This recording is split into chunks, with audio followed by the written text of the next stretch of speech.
Welcome, good afternoon. So happy to see all of you. A number of us participated in the quickly thrown together course of study that was prepared for the congregation really right after the attacks of October 7th. I presented over the course of 5 lessons a broad overview of the Israeli-Palestinian conflict and a little bit of history, but I am keen to remind fellow learners that whenever we study that discipline we call history, history teaching and history writing is informed by the conventions of storytelling. In other words, all history, the way it is taught as a discipline, is not a recitation of facts and figures. It is rather a narrative. And again, I foregrounded or centered the narrative of the Israeli people in presenting that history. It is a reasonable thing to want other perspectives. The challenge is my own work in amateur history study is not as multivocal. I am not deeply schooled, for instance, in the narratives. I'm schooled, but I'm not deeply schooled, for instance, in the narratives of settler colonialism and displacement of an indigenous population that many Palestinians and their supporters adhere to when they teach the history of the region. So you're going to get slanted history no matter who your teacher is. We will nevertheless endeavor to share with you the complexity and the contradictions within any narrative record of a set of experiences, facts, and figures pertaining to a certain time and place. And that's really what we're here to do over the next 4 weeks. A short-form mini-seminar that I've called Israel the Last 30 Years. It's a bit of a pedestrian title for a pretty big and complex subject, but it does convey what I'd like to do. I'd like, over the course of 4 weeks, to do 30 years of history. And in order to begin that course, we are so fortunate that we are joined today by my friend, my mentor, my rabbi, Rabbi Jan Katzew. Jan and I were introduced when I was a student at Hebrew Union College in completing my 3rd year of studies at HUC in Cincinnati.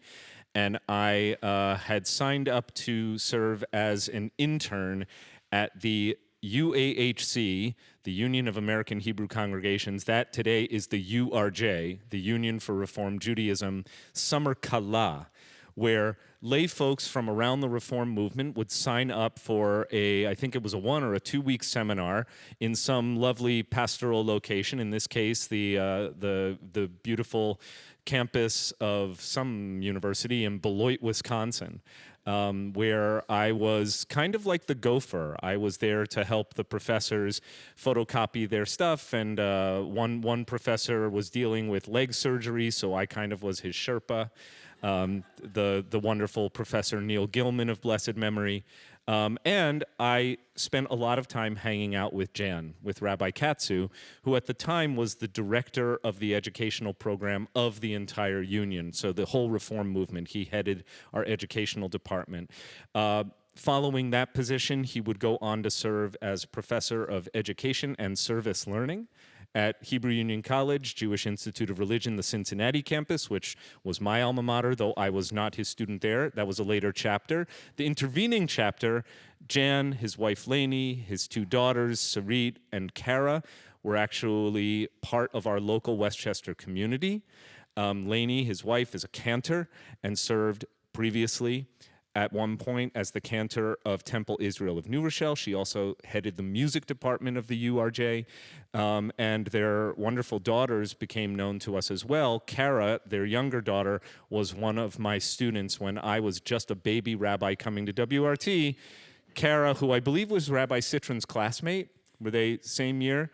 So Kara was a junior in high school when I came here. She now resides in Tel Aviv, and some of the story, the narrative you'll hear today is actually thanks to Jan's family living in Israel. And Jan also became a regular participant in the life of WRT, attending Torah study regularly, worshiping with us, learning with us, celebrating and mourning with us, and also in a very difficult period of transition when we were a little bit short-staffed following our senior rabbi transition. Jan took the bima once a month as part of our preaching rotation. So if the gentleman next to us, or next to me today, looks familiar, he is familiar at WRT, and I'll say a little bit more later on. He's going to be teaching an online class from where he presently resides in a very happy and very active retirement situation in Cape Cod. He'll be teaching a class on theology, developing our own understandings of God. That's going to take place for 4 Thursday mornings in January. It will be recorded and streamed online as well. But please join me in welcoming Jan Katzew. So I'll just say one other word. What we are going to do today is ambitious because it really is a deep look at the life, the work, the legacy of one person, but it's not just the story of one person. It's the story of Israel through the life, through the lens of Yitzhak Rabin. So we're going to learn about who he was, and I will share, I'll just sort of like punctuate our teaching this morning with a little bit of personal sharing, because I was living in Israel at the time of the Oslo Accords. We were already into Oslo II. I was a student at HUC in Jerusalem from June of 1995 to May of 1996. A really consequential year. There is no such thing as an inconsequential year, particularly when you're talking about what's happening in Israel, but an extraordinarily consequential year. So I'll share a little bit about how I intersected with these really world-shaking events that were unfolding, in some cases just blocks from the door of my apartment. I do want to share, though, that I believe, and I know Jan agrees, that one cannot really deeply understand what is happening in Israel today or what has been happening in Israel for the last couple of years between Israel and its Palestinian neighbors, between Israel and its neighbors to the north and the far northeast. You can't understand it unless you really understand what was happening 30 years ago. And so our story will really try to crystallize an understanding that will set us up for 3 subsequent weeks of learning, which I'll be pleased to conduct without my wingman on November 9th, November 16th, and November 23rd, wrapping up this mini-mester before Thanksgiving begins. There are 2 mics, so we can each have one. Wow, it really is an honor to be back in what Rabbi Blake said is, in some respects, still our spiritual home. I want to say something, a bit of a response to that wonderful, overly grandiloquent introduction. I don't know if the word chaver is meaningful to you. But I hope it'll become meaningful and more meaningful to you over the course of this next 90 minutes for a few reasons.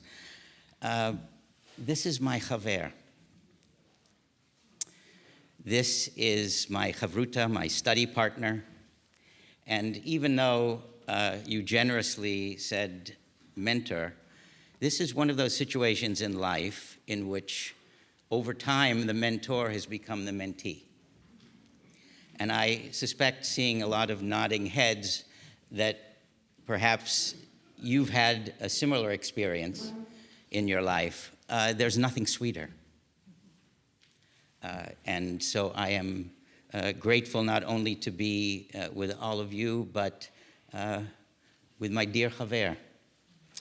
As I said, we are going to learn a few different constructs of the word chaver, and perhaps the most famous of them, when a lot of people first heard the word, was in a eulogy from Bill Clinton of Yitzhak Rabin. So, can everybody see this screen? Great. Does everyone currently, wherever you're seated, have a few pages that describe the timeline of Yitzhak Rabin? I have more copies for those who didn't get one. Right. So just put your hand up if you need one. Anyone? It looks like this. It's got multicolored So let's see.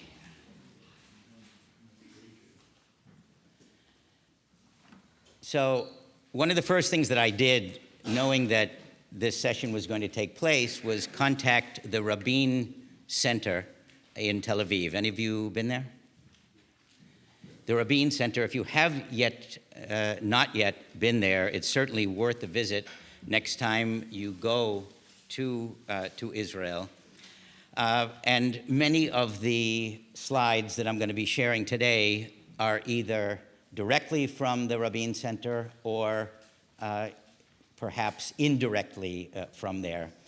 This is this year's title of the 30th reminiscence of Yitzhak Rabin. And perhaps you can see that in a very faint way, this is a shin, shloshim.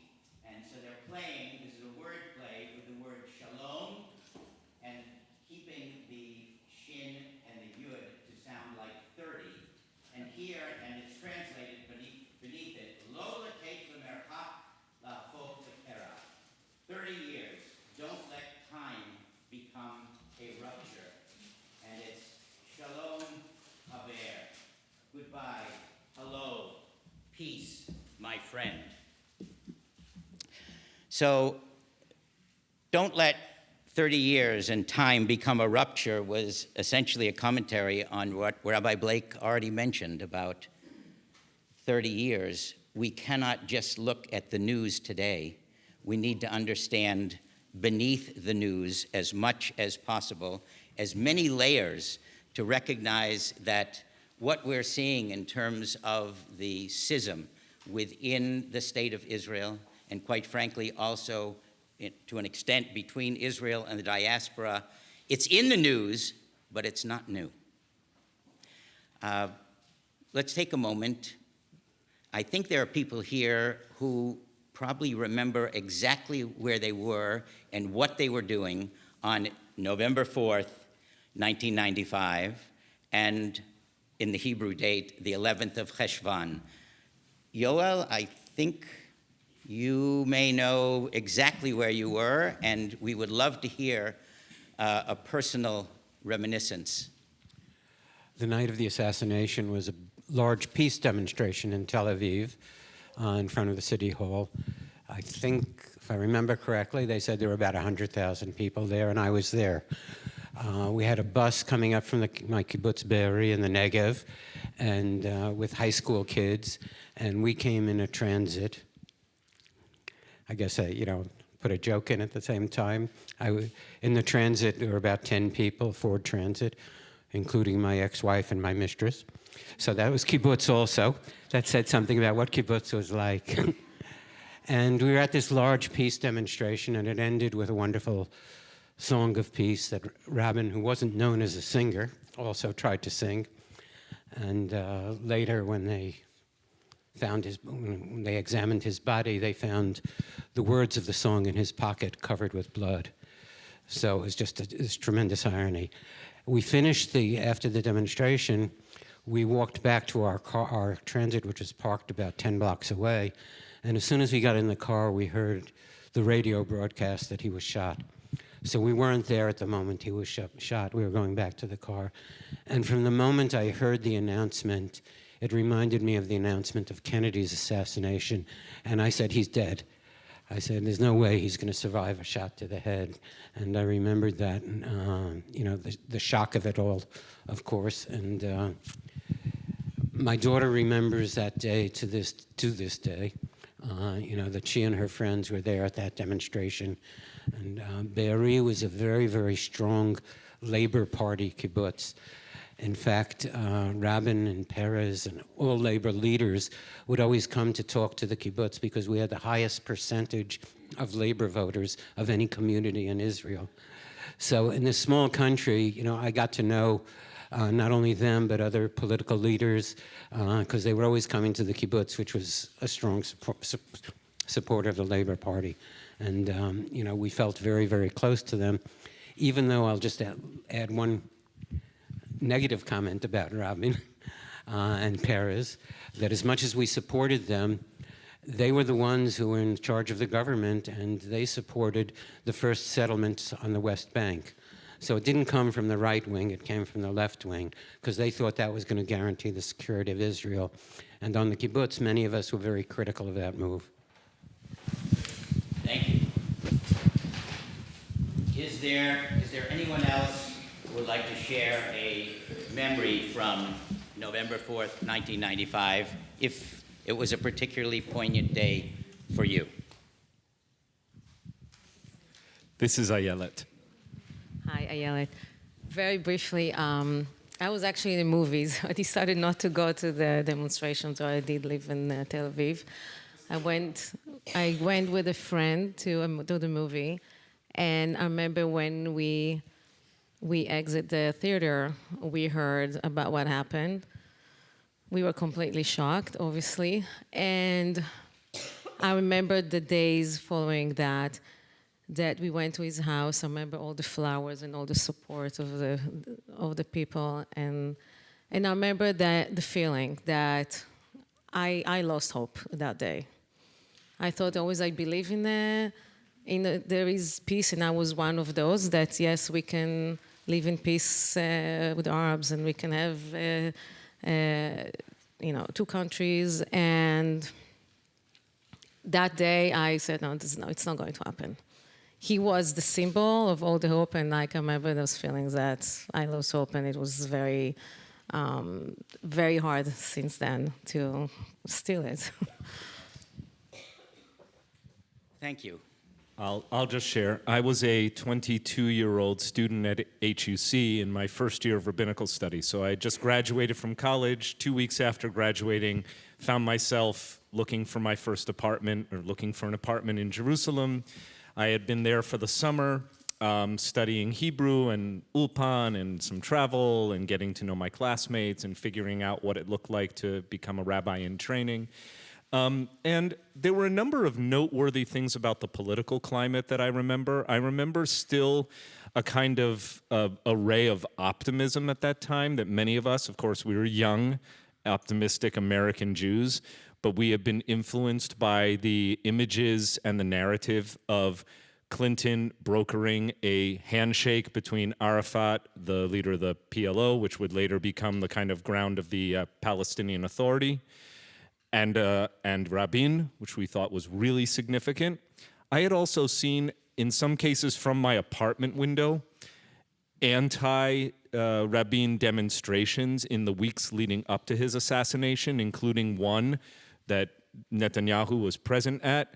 Many of his supporters had begun loudly to accuse Rabin of betraying Israel by pursuing peace with the Palestinians, who many people at that time believed had too much terrorist blood on their hands, and that giving land for peace was selling out the Zionist dream. I'm making very short work of very complex narratives here. Even one that showed Rabin in effigy on placards that marchers were carrying. I'm watching this from my apartment balcony in Jerusalem, which, by the way, was 3 blocks from the prime minister's residence. And so the marchers were going by the place where the prime minister lived with placards of Rabin dressed as a Gestapo guard to signal that it was that level of betrayal of the Jewish people in their eyes. And still being in absolute shock when we heard the news that he had been assassinated. A number of my classmates were at the rally. One you may have heard of is Angela Bookdahl. She was at that peace rally. There was a bus of students, I was going to say kids, we were all kids, at that rally that night. I was actually playing games at a friend's apartment. We were like drinking beer and playing word games. I didn't have a TV, I had a radio. I remember getting back to my apartment at about 10 o'clock that night, 10:30, and my girlfriend called from her apartment. I was dating a classmate at the time, and she said, "Turn on the radio, Rabin's been shot." And I was like trying to make out what was going on. And I remember then getting a call from my parents that night, who had heard the news on CNN that he had been declared dead at Ichilov Hospital in Tel Aviv. And I was first of all, I was gobsmacked because the 24/7 news cycle was actually a new thing. And the idea that my parents could find this out before I could, just blocks, or just 45 minutes by car from where it was happening, was mind-blowing to me. We ended up watching the cortege, the funeral procession. We saw Clinton's motorcade and many, many other world dignitaries, King Hussein of Jordan, and pretty much everyone came to this funeral. We watched it from our balcony, from my apartment balcony. The day after the assassination, we went and paid our respects to Rabin. His body was in a plain pine casket draped in a black flag with a Jewish star. Not even the state of Israel, just a traditional Jewish indicator. Here is a Jewish person. Actually got to touch the casket as hundreds of thousands of Israelis were lined up around the clock to pay their respects. The whole week went by in a blur, but it was very much formative in my identity. Later on, I'll share a little bit more about what happened in the aftermath, but that's where I was at that time. I want to name why I think it's important to share these personal reminiscences, because memory is when history gets personal. And from my perspective, yes, this is in some respects a beginning of a 4-week course in history, but one of the goals of a course like this is that something enters your memory and becomes part of who you are and your identity as a human and as a Jew. In 1995, I was head of a day school in the Chicago area, a Jewish day school, Solomon Schechter Day School, and had decisions to make with the teachers about how we were going to relate. Were we going to cancel classes? Were we going to just say something at tefillah, at worship? What ages were we going to address this and how? And I remember that it was a very profound, poignant discussion in which I learned as principal of that school, head of that school, and many of the faculty members were Israeli, and there was a great spectrum of feelings about the assassination of Yitzhak Rabin at the time. And I obviously didn't go to every class, but I was in several classes, and it was just a reminder to me of how one may think that you're always, this is the curriculum, this is what we're teaching. No, each teacher is the curriculum. Each parent is the curriculum, so to speak. And it was a very humbling reminder that, yes, the school may have had a certain perspective on teaching Israel, but quite frankly, each teacher was going to teach the Israel that they were. And that's not just at Solomon Schechter in Northbrook, Illinois. That's also at Westchester Reformed Temple in Scarsdale.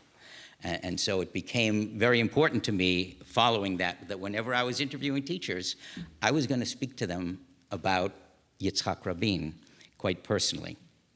Now, who is this person in terms of his upbringing? So this essentially follows the timeline, but here is a pictorial biography of Rabin. He grew up in Tel Aviv, moved there from Jerusalem at the age of 1, and from a very young age, he was sure that he was going to devote his life to agriculture. And indeed, as he was growing up, he clearly had lots of talent that involved his own work in labor. You already mentioned labor, the Labor Party and labor Zionism. We're going to take a look at a moment at what it meant to be a labor Zionist. Let me ask here, those words, what resonance do they have for you? Labor Zionism, what is that? Anybody? Please. I'll try. Sure. The earlier period of the state of Yes, yes, I got it. Ah. Yes, the earlier period, yes. Oh, so it's the period, yes, I understand. Pretty much the first 30 years of Israel's existence, the Labor Party and Labor Zionism certainly were animating aspects of the entire upbuilding, if you will, of the state. And in many respects, as Rabbi Blake said, the life of this one person, Yitzhak Rabin, in many respects reflects and mirrors the arc of the state of Israel. So you can see, childhood in Tel Aviv, became an operations officer in the Palmach. Palmach is like the shock troops of the Haganah, of the Israel, now the Israel Defense Forces. And there were all kinds of, as you can imagine, internecine squabbling between different groups of the army until they finally came together, typically around the War of Independence in 1948. 1967 in particular, the Six-Day War, when Rabin was chief of staff, that elevated him to the level, quite frankly, of an icon. I suspect probably everybody here can remember something about your own feelings with respect to the Six-Day War. It changed the perspective, I think, for many people of what a Jew was. Not only what Israel was, but all of a sudden people who had worn their Magen David, only maybe at home, but certainly underneath their shirt, all of a sudden it was outside. You could be proud, in a sense, and public about one's Jewish identity all over the place, but certainly in the United States after the Six-Day War, he had basically, Rabin, been lionized at that point. And then there was an event that immediately following the Six-Day War, Rabin met with the person who was then the prime minister of the state of Israel, Levi Eshkol, and Eshkol says to him, "What position do you want? You could do anything." And I don't know if any of you have had that conversation. Maybe you have. But the president said, and he said, "Well, I would like to become the ambassador to the UN, to the United States, the United States." And at that point, supposedly, Eshkol fell off his chair and said, "Wait a minute, Yitzhak, you don't have good English, and you're not a diplomat. That's not your personality at all. Why would you want to do that?" By the way, not just the English thing. Yeah. It was notoriously socially awkward. Yes. I mean, Rabin was just like, he had kind of like this, he mumbled even in Hebrew, he had this low, gravelly voice, not a very graceful, gregarious guy, like kind of dour, constantly sucking on a cigarette, like not the kind of person Yep. you would think would be an ambassador. Yep. He growing up, he was very shy.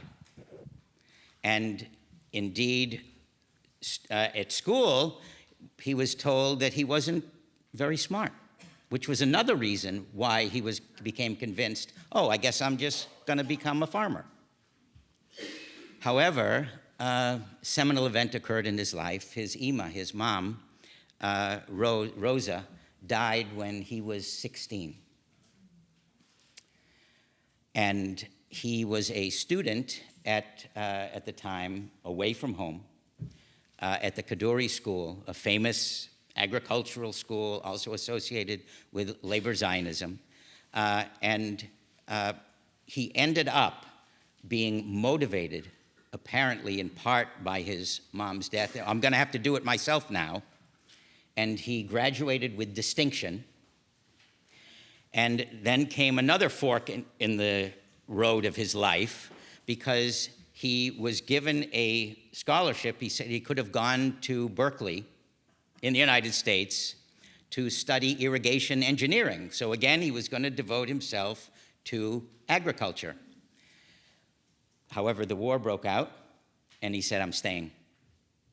And that ended up changing, quite frankly, not only his own personal fate, but arguably very clearly the fate of the state of Israel, because he manifests obviously great ability in terms of being a soldier, and that changed the course, as I said, of his life. I also want to mention just a couple of the other issues here. A family man. There's a picture of him that I suspect very few, if anybody, can see, of being with a family. His daughter, we had 2 children. Daughter got a divorce, and Yitzchak and his wife Leah ended up taking care of the grandchildren for a significant period of time. And fast forward to a moment, their older granddaughter, Noah, gave a memorable eulogy at the levaya, at the funeral, in November of 1995. We're going to actually take a look at the contents of that eulogy. But important to note that, yes, there was the public person, but at the same time, very clearly, there was the private human being. First-term prime minister. We know something also in this country of a first-term leader and then coming back later. As you may know, his first term, how did his first term end? Anybody? How did the first term of the prime minister, yes? His U.S. bank account was a scandal. Yes. At the time, in the 70s, it was not legal.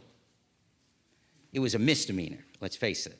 It was not legal to have a bank account in a foreign country. Now, he and his wife, he in particular, but he and his wife had been living in the United States. He had been the ambassador to the United States, but they had moved back to Israel.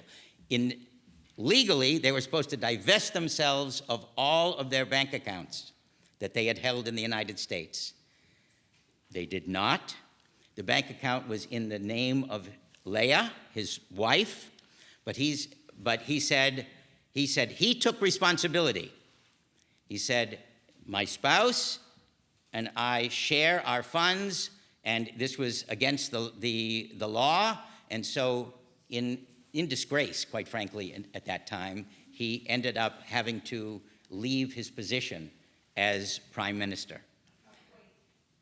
Yes, and how quaint, but indeed, but it's just, that's another, there are so many ripples, there are so many reminiscences, so many issues that mirror what is occurring in 2025 or 5785. It's just important to note, or 86, excuse me, yes, that it's important to note that there are antecedents. When people use the word unprecedented, be careful. Because they're very often what we may hear initially to sound as though it's unprecedented is actually not at all. Let's see. I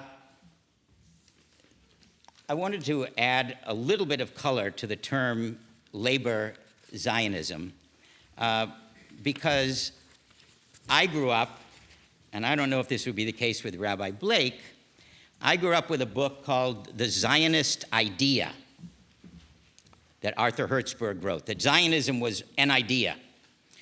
But only a few years ago, Gil Troy, who now lives in Israel but was a professor at McGill, wrote a book entitled The Zionist Ideas. And just as Rabbi Blake said, where history is really narrative, from my perspective, especially as adult learners, what we are responsible for is holding multiple narratives. Israel education, especially today, is all about, I would say, complexity education. If somebody tells you this is the truth, be careful, because there are multiple truths. And I think it's important to note that labor Zionism has a very explicit and direct connection to Eretz Yisrael, to the land of Israel, even before the state of Israel. And some of you may have heard the name Aleph Dalet Gordon. Here is an excerpt from one of his famous essays. We need a new spirit for our national renaissance. That new spirit must be created in Palestine, Remember that he's writing in 1911, and must be nourished by our life in Palestine. It must be vital in all its aspects, and it must be all our own. What we need is zealots of labor. This was a creation of a new Jew. The Jew that had the image of being passive, of being powerless, of being an intellect, of being able to move from country to country when they were exiled or expelled or deported, or worse, if there is worse. That period, from his perspective, is done. And what we need to do now as Jews is demonstrate that we can work. It's interesting, for example, the word avodah in Hebrew, which is the word for work, also is the word for worship. And for some people, the same word can mean something seemingly diametrically opposed. In many respects, this physical labor was their worship. By the way, not today, but Yoel has a wealth of materials from his kibbutz that demonstrate the interplay between labor and secular religion. And I know secular religion sounds like an oxymoron, like a paradox, a contradiction in terms, but for many Israelis, their so-called secularism does not preclude the fact that these people found a deep spiritual connection to the land of Israel itself, to tilling the land, to the agricultural cycle. So, you know, the way we observe Pesach with, you know, kind of like praying and ritual, they too, labor Zionist kibbutzim, like Be'eri, have a long and venerated tradition of labor spirituality. The other thing I would say, by the way, by the time Gordon is writing, another matter that he considers settled is where this is going to take place, and that the land would be Eretz Yisrael. It would be Palestine, meaning at the time, British mandatory Palestine. That, in and of itself, is an implicit rebuttal to the fairly, at the time, recently closed conversation on whether or not the political reality for Zionism might take place somewhere else. Yeah. There were active conversations that I think were settled somewhere at the Zionist Congress of 1905, 1906, 1907, about, well, maybe we could do this in Uganda. Maybe there's somewhere else. So again, when questions surface today about, well, why did Zionism have to take interest in this particular land, I just want to observe that for people like Gordon, that was a settled matter by 1911. Yep. Like, that is not a new thing, and that certainly is not about 1948. Zionism was, I think, firmly committed to the prospect that its political reality would be married to its physical reality in this particular place. Yes. Yes, please. Wasn't the mandate for Britain and Palestine a consequence of World War I? Correct. Yeah, there was a carving up of the map that took. So how could this have been in 1911 part of the mandate? For the Jewish people, oh, you're right. I will have to do my history. Who was the governing authority in 1911? Still the Ottomans in 1911? Yeah. Thank you. Thanks for the correction. You're right. World War I is 1914 to 1917, 1918. Yep. Okay. Shell? What year was the first war? 1911. Yeah. Yeah. Yoel? Please. A short personal anecdote. I came to Israel in 1973 as a volunteer during the Yom Kippur War, and I was sent to kibbutz. So that's what I do with volunteers. They pick oranges.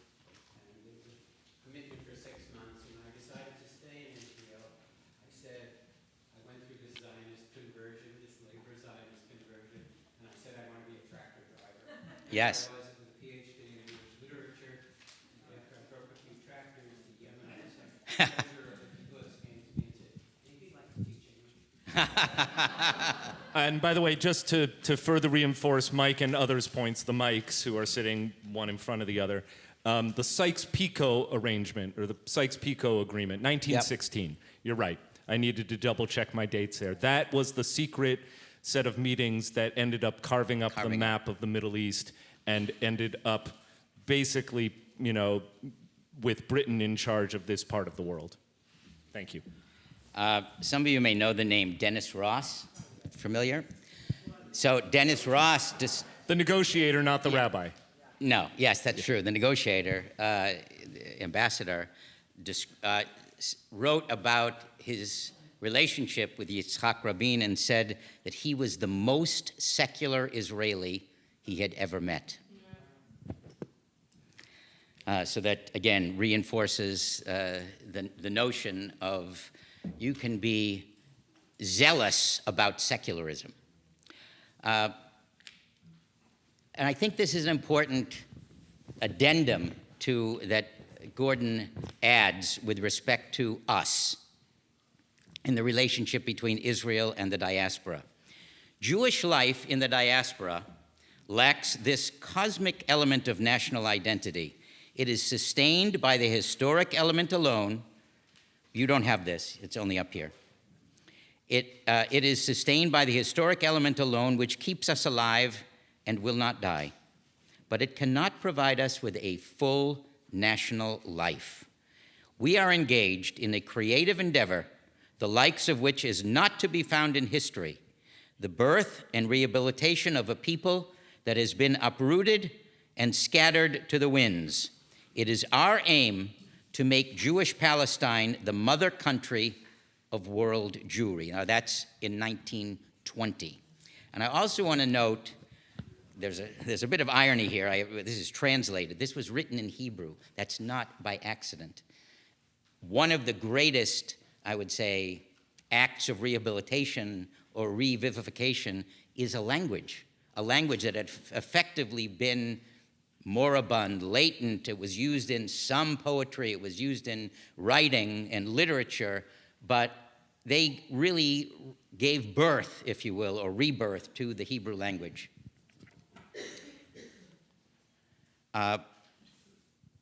This is a bit of my mishigas.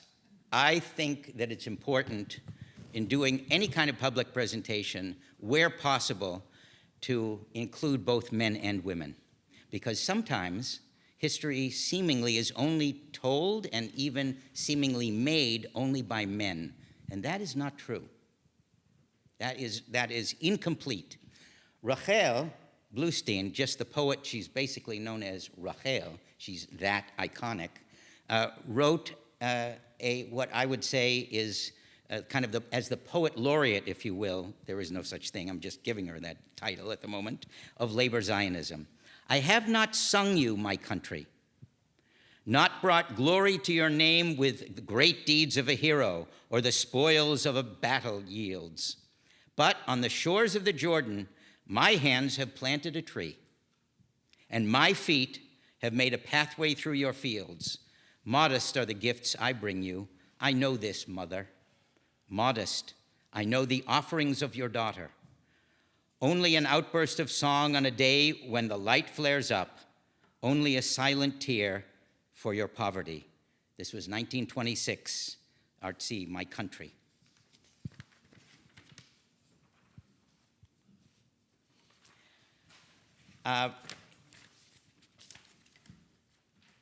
Rabin wrote a memoir that was not published. And these are some excerpts from his personal memoir. And even if you're not necessarily going to recall what he learned from his home, think about yourself, when you were, 8, 9, 10. What are some of the learnings, some of the experiences, some of the memories that have helped make you, you? This is from a section of his memoir entitled, What I Learned at Home. I believe what I acquired at home above all is the readiness to do what needs to be done, without asking too many questions, without considering your own interests, but my personal identification with your goal. I really believe it is the maxim I live by, one that was daily manifest in life at home, and that more than anything else made me what I am. Personal anecdote, I grew up in a home in which I can vividly recall one of the things that was on the refrigerator and that my parents of blessed memory used to remind me of, and that is, all it takes for evil to triumph, and you can probably finish it, is for good people to do nothing. And, I remember that from when I was 6, and I'm a little older at this point. So perhaps another encouragement to think about what you're bringing from your childhood. Another thing I learned at home is that great achievements are not brought about by a single person's actions or flash of genius, but are bound to be the result of many people's work. Now think about that for somebody who was chief of staff, prime minister twice, leader in all kinds of contexts, to think, well, okay, this is not me. It's not just about me. I don't think I need to project too much more about contrasts. Okay. Finally, I was brought up to the idea that one must do one's utmost to set aside personal considerations, to remember that what is at stake is greater and more important than yourself. Now, I don't know about you, but I've studied courses in leadership, and this is sort of axiomatic in some ways about how, and this is long before he was in positions of great leadership, but he was bringing from his childhood the sense that it's not ultimately about himself.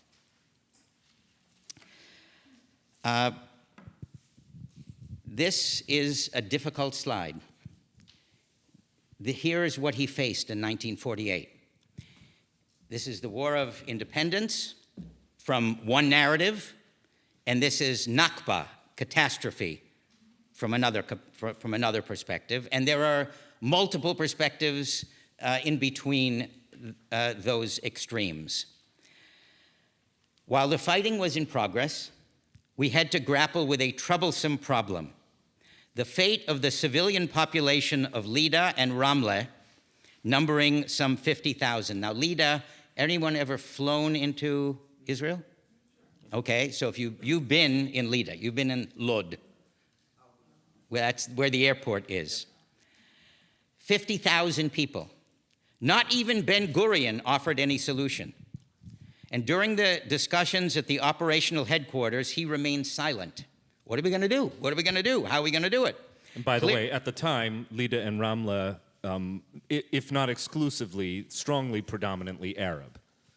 Just so you understand that. And they're, of course, all of Israel by population, there were concentrations of Arab majority areas and concentrations of Jewish majority areas and boundaries that are eventually proposed for like a separation for two states, for two peoples, usually would follow the contours of, well, where were the Jews living, where were the Arabs living?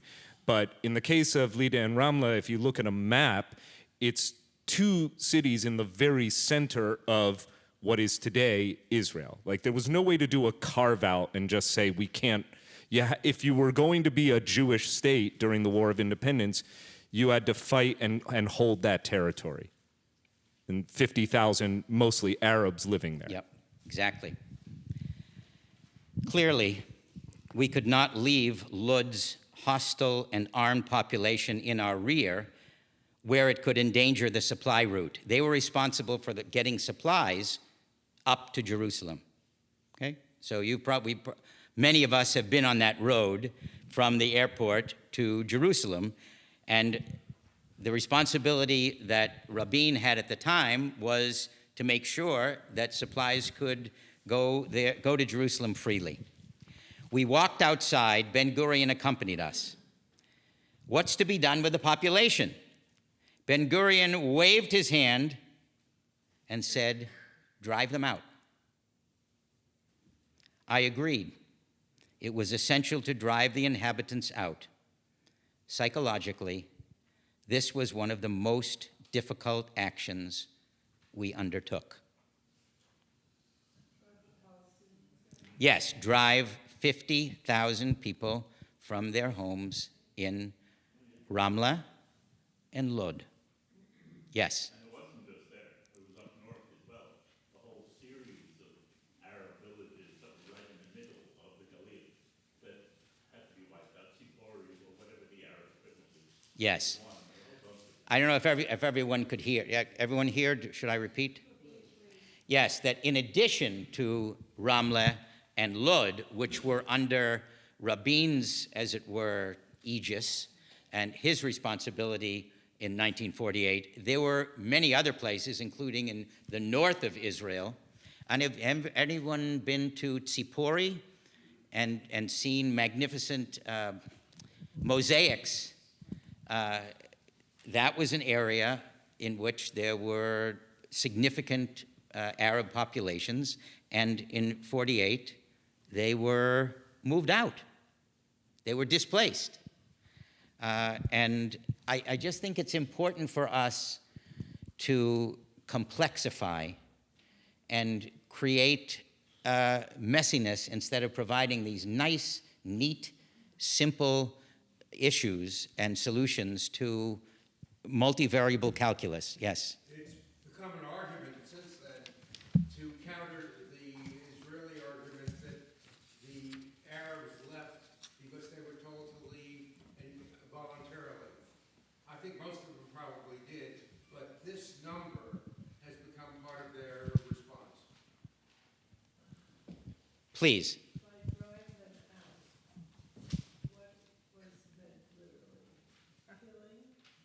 No. The question is, did it mean that they were murdered? No. This meant that they were displaced.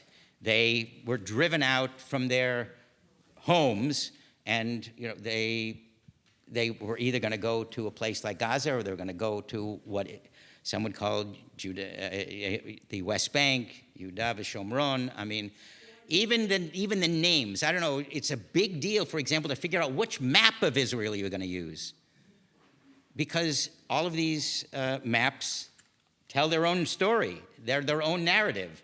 They have already decided where the borders are and which borders we are going to project and teach others. So even deciding what map you're going to put in an early childhood center or seventh grade, or which book you're going to choose from which publisher, all of these decisions end up having some significant political statement. Yeah, and by the way, Ramla it's not unique, but it is a bit of an unusual city that I recommend everybody get to visit. It's a city in Israel, but it has a mixed population of Arabs and Jews.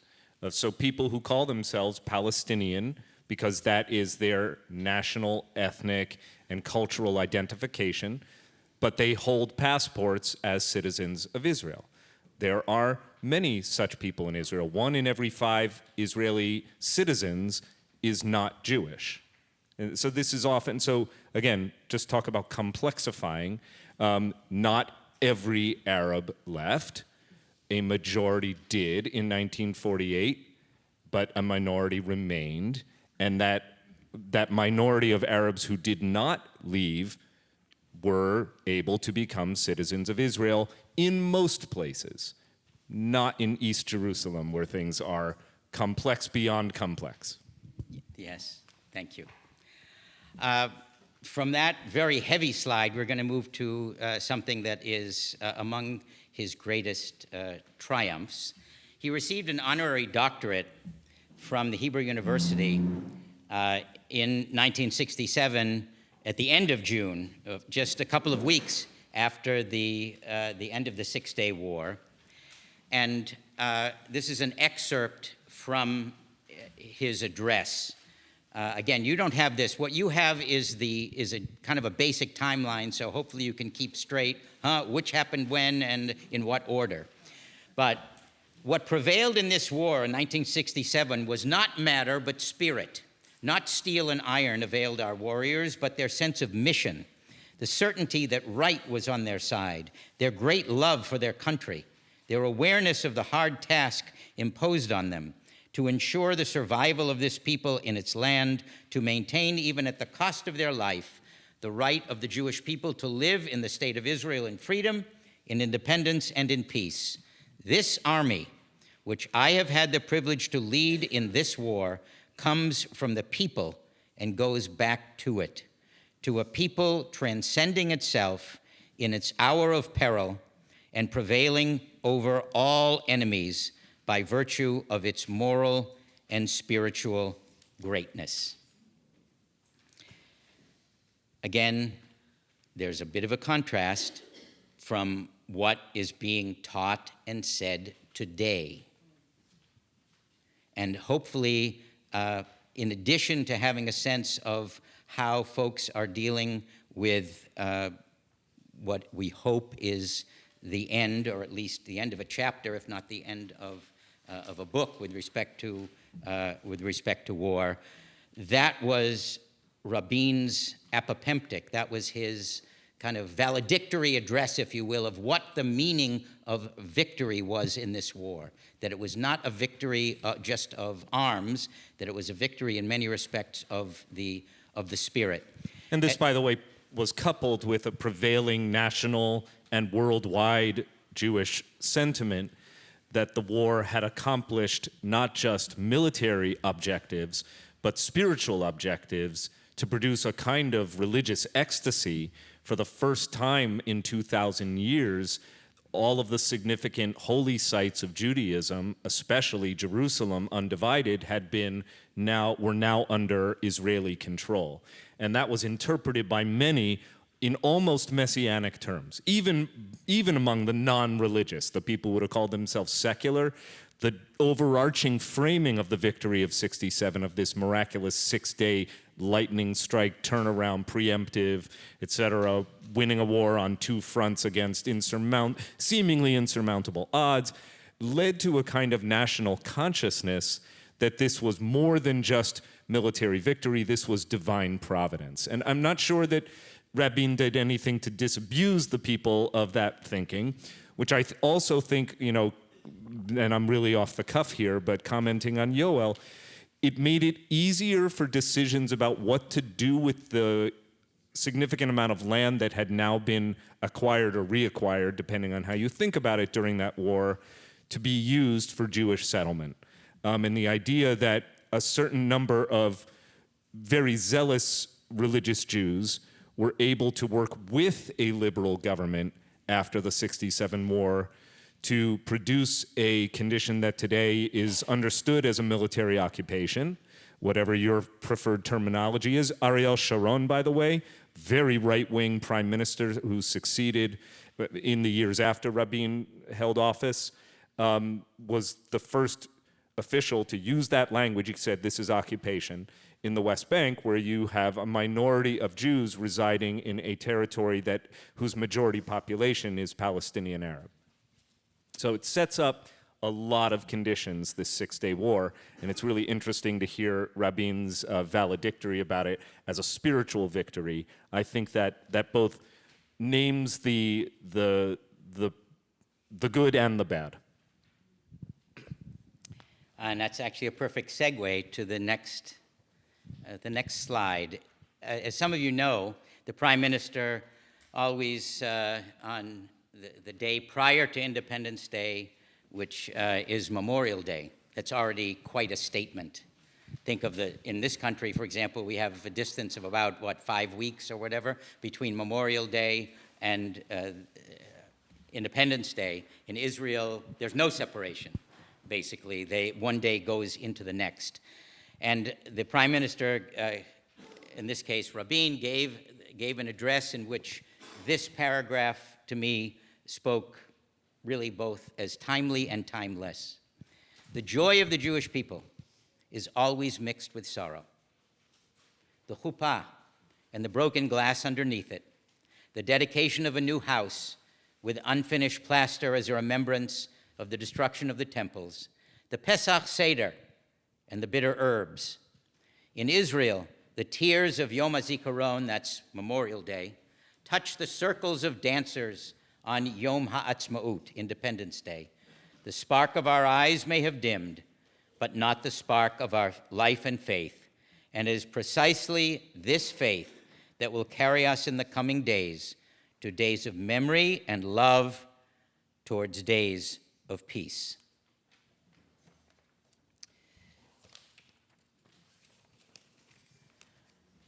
When the Declaration of Principles in Washington, D.C. was signed, Rabin chose to speak directly, as it were, to the Palestinians, and he said this: "We are destined to live together on the same soil, in the same land.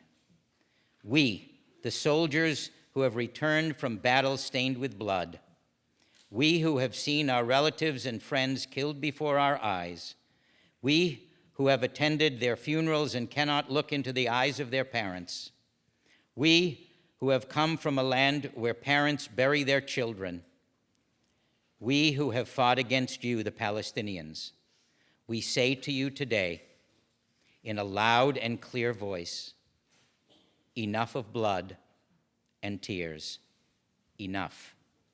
We have no desire for revenge. We harbor no hatred towards you. We, like you, are a people who want to build a home, to plant a tree, to love, to live side by side with you in dignity, in empathy, as human beings, as free men, and we would add women. We are today giving peace a chance and saying again to you, enough. Let us pray that a day will come when we will all say, farewell to the arms." An extraordinary address, as I said, I think as timely as it is timeless, especially when it comes from a soldier. And so we're seeing, in essence, I would say, the growth and transformation of a person. Yes. And I would say probably uniquely credible precisely because it came from not just a soldier, but Israel's preeminent war hero at the time. Ruth, and then I had a further thought.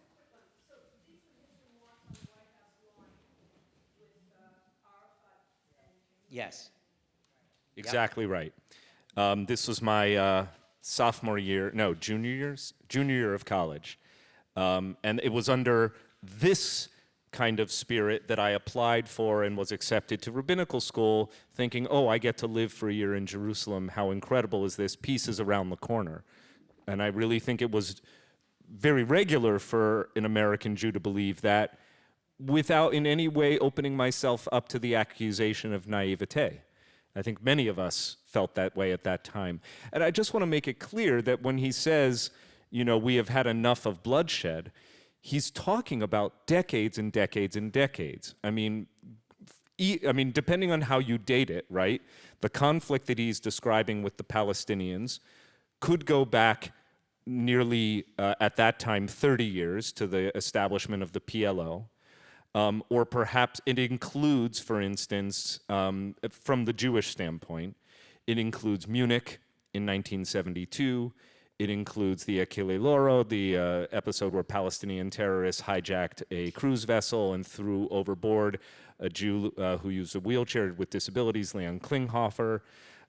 It included the first Intifada, an uprising of Palestinian citizens, mostly rioting, throwing rocks, at one point throwing Molotov cocktails. When we use the word intifada today, it is more parsed through the second intifada, which takes place several years after the assassination of Rabin, or begins really in fairly short order after his assassination. It includes the establishment of groups like Islamic Jihad and Hamas in the 80s. And so that's the perspective from which Rabin is speaking. But if you want to talk about how the Palestinians understand this conflict, it goes back even earlier than that. And you have violent uprisings, both Jewish violence against Palestinians, Palestinian violence against, or Arab violence against Jews in what was then called Palestine for decades before statehood. I mean, going back to, you know, probably the most significant was the what happened in Hebron in 1929. So you can look at it from Rabin saying to his people, our entire lives have been dominated by this bloodshed and this conflict. And generations of our children have been killed on both sides, Like, we have lost generations of Israeli children and Arab children to this conflict. It's time to end. And I think specifically after the first Intifada, that too was an argument that held a lot of sway with most Israelis. Even in 1993, most Israelis, I shouldn't say most, many Israelis were willing to make significant sacrifices and compromises so that they could live in peace.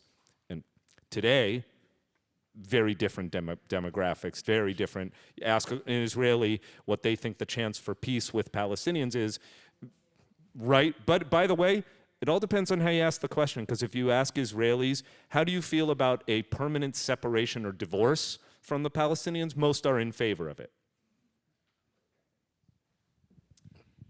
Please.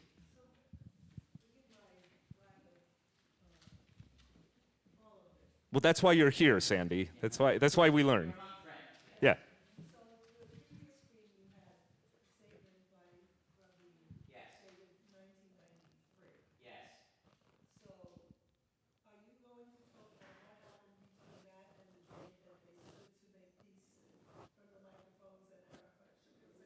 That was that day. Yes. September 13th, 1993.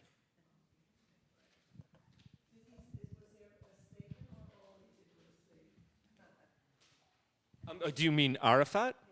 No, Arafat spoke as well about the possibility of peace between himself and between the Palestinians and the Israelis. You got to come back next week. Oslo was still unfolding in a organized, phased, all sorts of agreements about who's going to administer politically and what's the situation with military jurisdiction and what's the situation with policing. I mean, I remember when I arrived in Israel in July of '95, on the streets of Jerusalem, we saw IDF soldiers training Palestinian policemen. It was unbelievable, but that was happening as part of Oslo. And we will learn next week about the ways in which, especially after the assassination of Rabin, and both the political uncertainty that surrounded, well, who was going to lead the country next, what would be the vision? Would we pursue Oslo or would we shift course? We're going to talk about all of that and why, and we're going to spend basically the next 3 weeks talking about why Oslo, I think, well and thoroughly has fallen apart. At this point, I can say, yeah, we need to, whatever happens next, between Israel and the Palestinians, is a post-Oslo reality. If there is to be a peace process, and I'm among those who say, please God, we need one, if there is to be one, it's not going to look like this last one.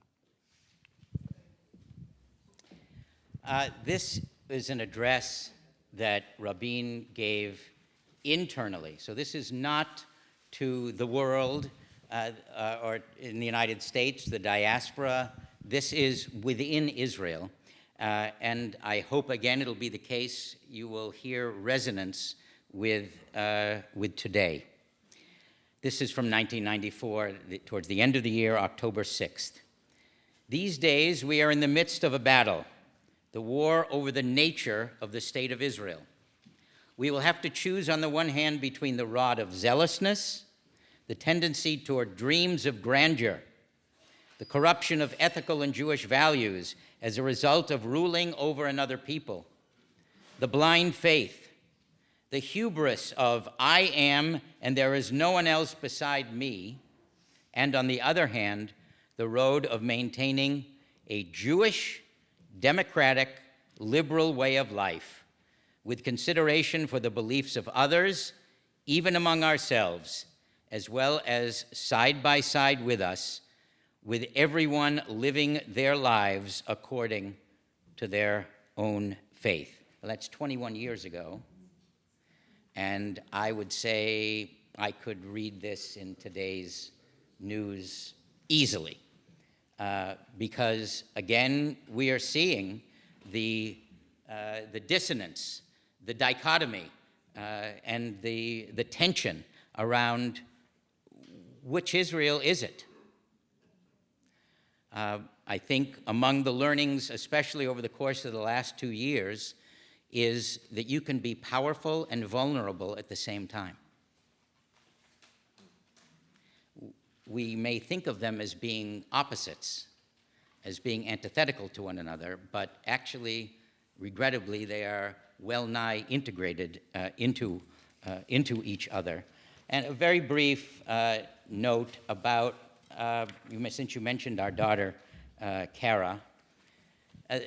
Kara and her spouse, Ben, have 2 children, Liam, who's 3, and Ariel, who's 1. And we were speaking to Kara recently, and she said, well, there's real growth, there's real hope now that we're seeing something in Liam, who's the one who's 3. It's the case now that if something falls or something drops and there's a noise, he doesn't ask anymore, is that an azakah? Is that a siren? So imagine, if you would, the early childhood center here, the game that Liam and his friends were playing that they came up with at GAN, at the early childhood center, involves running to a shelter. Now, that's normal, but it's not normal. And so it's only now, I would say, at least in our intimate familial understanding, that Kara is coming to an awareness of we really all have experienced trauma. It's not only the people who've experienced most intensely that we all have seen pictures of and heard, in many instances, eloquent addresses about. It's everyone, everywhere, every age, every stage, etc. I just want to add here, by the way, as we're looking at this timeline which leads inevitably to the tragedy of Rabin's assassination, so that assassination will be 13 months from those remarks in 1994. Right. And we've come 13 months from the handshake on the White House lawn in September of 1993. So in the intervening time, on the one hand, the Oslo Accords had called for the establishment of a so-called Palestinian Authority, which would be the new political apparatus to be built out of what had begun as this organization. Many identify as a terrorist organization. On the other hand, it was the representation of the Palestinian people in the political theater, the PLO, the Palestinian Liberation Organization. As the Palestinian Authority was being created and steps were being made toward actually enacting this two-state solution, there were also groups, both Jewish extremists and Muslim extremists, working actively to undermine it.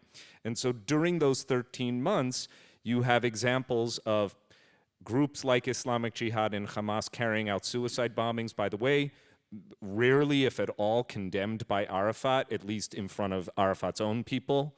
Might say something in English on the world, or translate to English for the world audience, but to the Palestinian people, no condemnation. And then you have this just really shattering event in February of '94 when a Jewish zealot, Dr. Baruch Goldstein, went into a mosque on Purim and gunned down 29 Muslims in prayer. And that was February of '94. So this is some of, again, what is Rabin referring to when he's speaking in this dramatic language about a juncture here? We're going to have to choose what kind of people we're going to be. As a note that ties Goldstein to the present day, Goldstein was a disciple of and admirer of Rabbi Meir Kahane. And Kahane, his supporters to this day are represented in Israeli government. They are the progenitors of the Otzma Yehudit, or the Jewish Power Party, which in a previous election over the last 5 years had actually been barred from participation, but now actually sits in the Netanyahu cabinet. Ministers, when you talk about like Ben Gvir and Smotrich and some of these other names that I wish I didn't have to spend so much time talking about here at WRT, they are in the direct line of admirers of the racist violent ideologue, Rabbi Meir Kahane. And so just want to make it clear that these issues that Rabin was so concerned about the soul of Israel and the fate of Israel, the destiny of Israel back then, are entirely alive and with us today in very, very disturbing ways. As some of you may, thank you. as always. As some of you may know, just yesterday, last night actually, since this is, according to the Hebrew calendar, the actual anniversary, the actual yahrzeit, 30 years, there was a massive assembly yesterday on Kikar Rabin, on Rabin Square, that used to take place annually. It hasn't taken place, or didn't take place for several years in a row because of COVID and then because of the war, and so it took place yesterday. And in the newspaper this morning that I looked at is a picture of Itamar Ben-Gvir, but not from today, from 1994. And it's an infamous picture. He's holding an ornament from the car of the Prime Minister, of Yitzhak Rabin. And he says, just like we can get to his car, we can get to him. So yes, this is a story that has reverberations clearly throughout the last 30 years. And you know, the fate and the faith of Israel in many respects both depend upon which road we're going to choose. Coming close to the end here, a brief excerpt from his Nobel Peace Prize acceptance speech. Rabin and Peres and Arafat shared the Nobel Peace Prize. And I think it's a fitting end to this presentation because ultimately the warrior became a warrior for peace. Rabin. The poet Yehuda Amichai, who was here, present in Oslo that night, wrote, "God takes pity on our kindergarteners, less so on our school children, and will no longer pity their elders, leaving them on their own. Sometimes they will have to crawl on all fours through the burning sand to reach the casualty station bleeding. For decades, God has not taken pity on the kindergarteners in the Middle East, or the school children, or their elders. There has been no pity in the Middle East for generations. There is one universal message which can embrace the entire world, a message which the Jewish people has borne for thousands of years, a message found in the Book of Books." By the way, in contrast, say, to the United States foundational documents, God isn't mentioned in the Declaration of Israel's independence. The Torah isn't explicitly mentioned. They speak of the Book of Books. And that was to accommodate the range of religious people who could interpret the Book of Books as meaning the Torah, and people who are not religious and ultimately and ardently secular who could say the Book of Books. They could say Beowulf. They could say the Iliad, you know, the Odyssey, whatever. It left room, purposeful ambiguity. And which my people has bequeathed to all civilized folks. V'nishmartem ma'od lenafshotechem. In contemporary terms, the message is the sanctity of life. The leaders of nations must provide their peoples with the conditions, the infrastructure, which enables them to enjoy life, freedom of speech, of movement, food and shelter, and most of all, life itself. This was from what ended up being his ultimate valedictory, his last speech.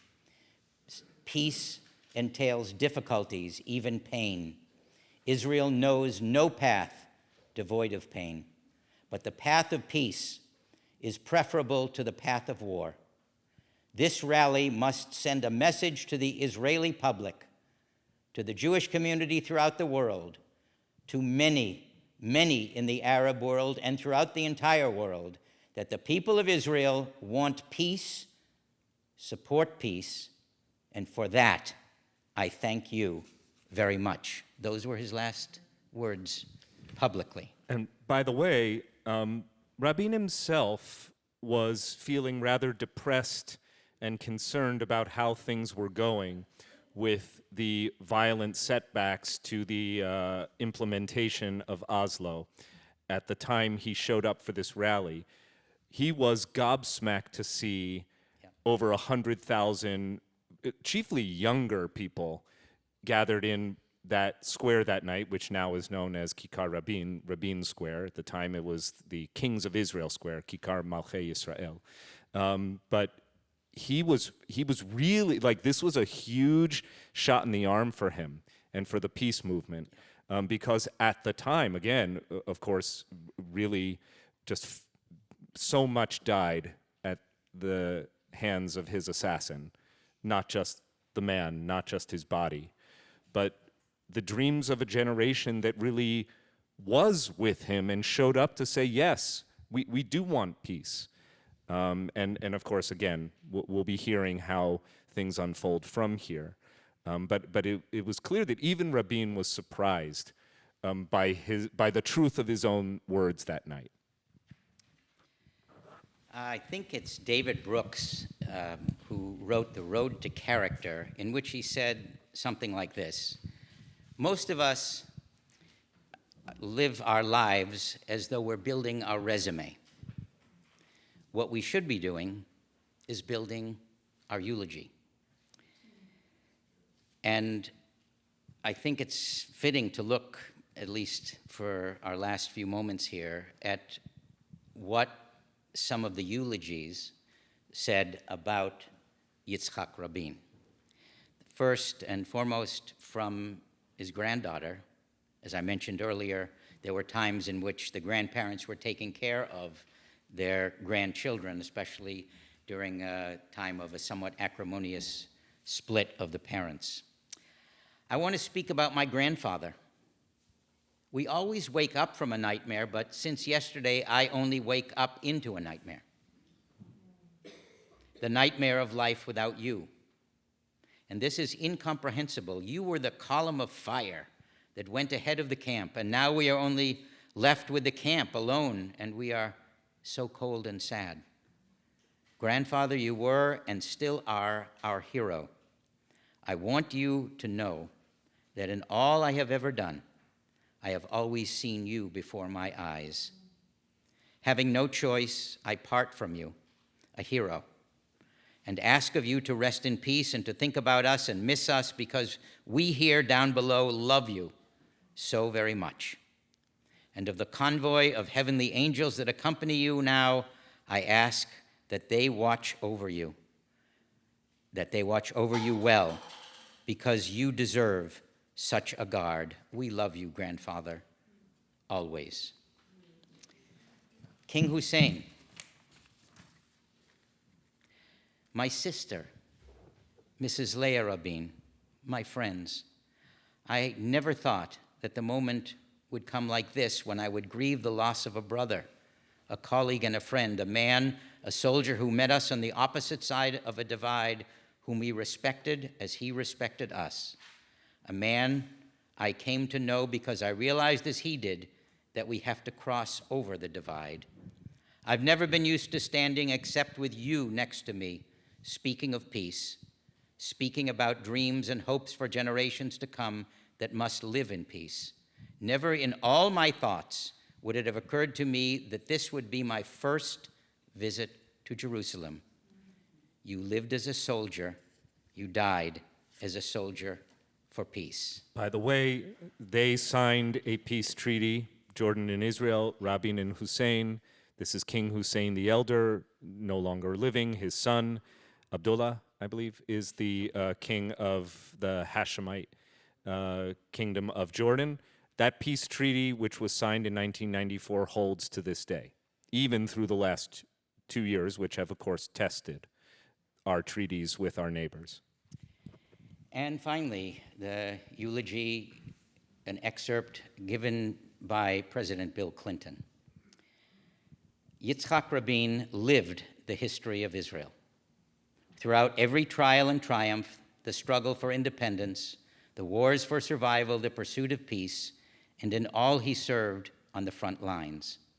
This week, Jews all around the world are studying the Torah portion in which God tests the faith of Abraham. That's true today, by the way. That's Same why I parsha included this that week. one. Yep. Yes, indeed. Of the Jews and the Arabs, he commands Abraham to sacrifice Yitzchak. Take your son, the one who you love, Yitzchak. As we all know, as Abraham, in loyalty to God, was about to kill his son, God spared Yitzchak. Now God tests our faith even more terribly, for he has taken our Yitzchak. The Kaddish, the prayer with which we began this session, the Jewish prayer for mourning, never speaks of death, but often speaks of peace. In its closing words, may our hearts find a measure of comfort and our souls the eternal touch of hope. Ya'aseh shalom bimromav, hu ya'aseh shalom aleinu va'al kol Yisrael v'imru amen. May the one who brings and makes peace in the celestial sphere in the heavens may also make peace for us, for the people of Israel, as together everyone says amen. And then the final words with which we began, chaver, shalom chaver.